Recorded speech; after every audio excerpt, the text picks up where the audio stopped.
Siamo con Alberto Di Pisa, commissario straordinario del Libero Consorzio. Oggi qui alla festa della Polizia ha anche consegnato un encomio, un momento sicuramente importante delle istituzioni questo, che sono presenti appunto e premiano anche altre istituzioni.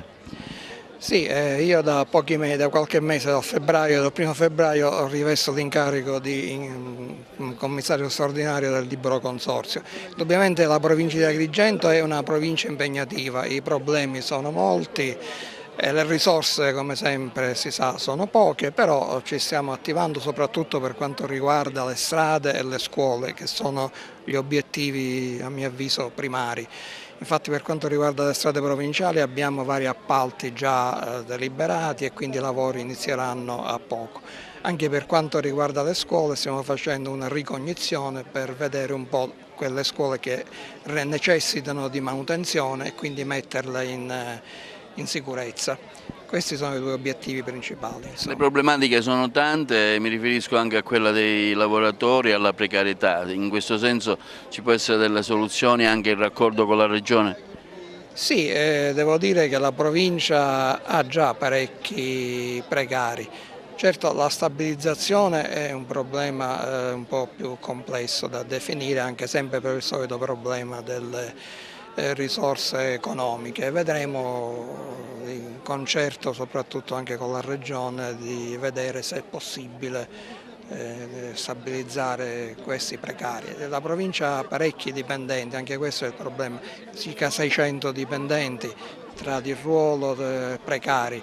Quindi anche questo è già parecchio, è già il fatto che riusciamo a pagare gli stipendi, cosa che molte province non hanno, anzi la nostra, devo dire, dal punto di vista finanziario non è messa poi molto male.